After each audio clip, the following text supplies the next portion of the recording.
Salut! Dans la vidéo d'aujourd'hui, on va voir comment changer l'icône de son application Flutter. Donc la première étape est de créer un projet Flutter. Si tu ne sais pas comment créer un projet, j'ai fait justement une vidéo sur le sujet que tu peux retrouver dans la fiche juste en haut à droite ou dans la description de cette vidéo. Une fois que ton projet est créé, si tu lances l'application sur un émulateur ou un téléphone, tu verras que par défaut, l'icône de l'appli sera le logo de Flutter. Comme tu peux le voir juste ici sur mon émulateur, on voit bien que c'est l'icône de Flutter. Et le code que tu peux voir à l'écran est le projet de la précédente vidéo où j'ai refait l'authentification de l'application Société Générale. Donc si tu es intéressé, n'hésite pas à aller checker la vidéo. Bref, du coup pour changer le logo, on va d'abord ajouter le nouveau logo qu'on veut mettre. Donc pour ça, il faut créer un dossier à la racine du projet qu'on va appeler Asset.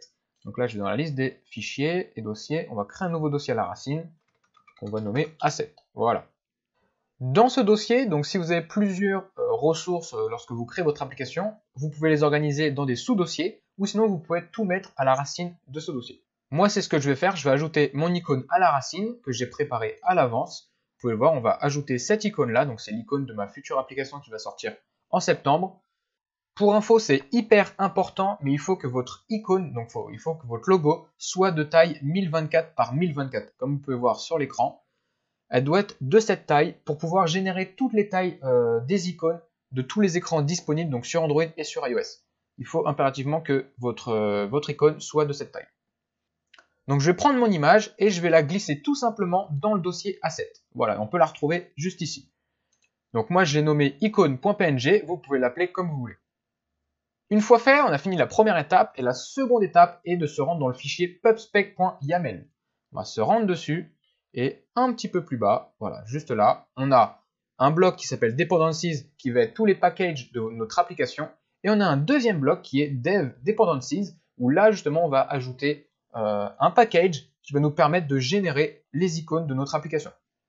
Et ce package s'appelle Flutter Launcher Icon, qu'on peut retrouver sur le site pub.dev. Vous tapez Flutter Launcher Icon et vous prenez la dernière version. Donc là, actuellement, c'est la 0.7.5. Donc on va dans l'onglet Installation et il suffit juste de copier cette ligne-là qu'on va coller dans le fichier pubspec.yaml et dans le bloc Dev Dependencies juste en dessous, Flutter Test au même niveau. Voilà. Et maintenant, on peut faire CTRL-S ou alors cette touche-là pour importer les packages. Donc là, ça va s'importer, ça va se télécharger et se stocker en local. Et pourquoi je mets ce package dans Dev Dependencies et pas dans Dependencies comme tous les autres packages qu'on peut utiliser? D'ailleurs, en plus sur le site, c'est marqué Dependencies et pas Dev Dependencies.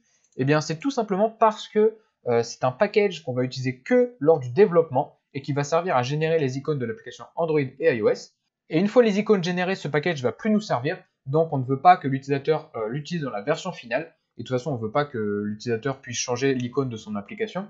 Et de plus, on génère les icônes qu'une seule fois. Donc, on ne va pas rendre l'application plus lourde si ce package n'est pas utilisé, tu comprends? C'est pour ça qu'on le met dans Dev Dependencies. Et lorsqu'on va builder notre application, ça ne va pas inclure ce package-là. Donc, une fois qu'on a ajouté le package et qu'on l'a importé donc via la touche ou CTRL-S, on va écrire un nouveau bloc, donc au même niveau que Dev Dependencies, Flutter, etc. Donc sur la gauche de l'écran.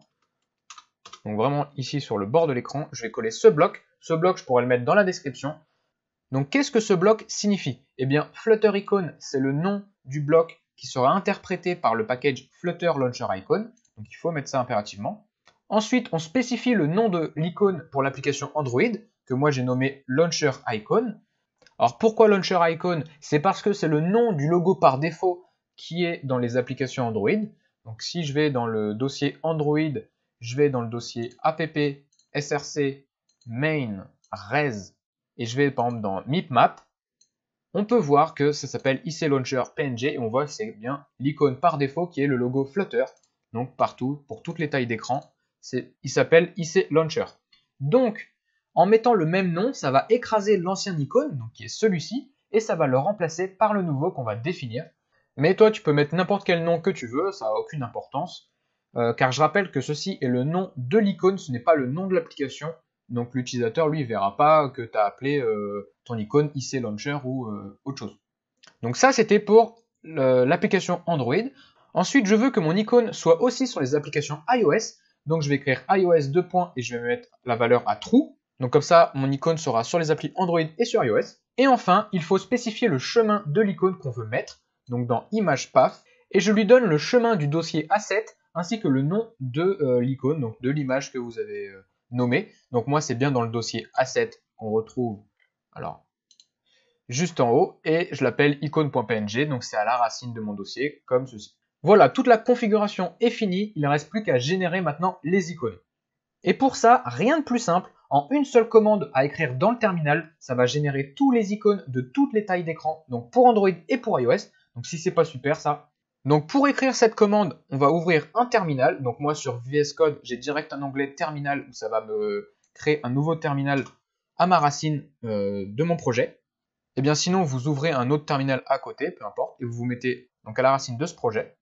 Et je vais coller cette fameuse commande qui est flutter pub run, et on va lancer du coup le package Flutter Launcher Icon, et on met bien 2 points main, tout ça collé. Donc je le mettrai dans la description également et affiché à la vidéo. Il ne reste plus qu'à cliquer sur la touche entrée pour exécuter la commande. On attend un petit peu. Donc on peut voir que les icônes ont bien été générées. Donc ça a bien changé l'icône par défaut de Android, et pour iOS, elle a bien redéfini, donc overwriting. Moi j'ai un GitHub donc pour l'ancien projet, donc je vois les changements des fichiers, je vois qu'il y en a maintenant 31, et on peut voir que donc tous les icônes ont été changés. Donc ça c'est pour iOS et ça c'est pour Android.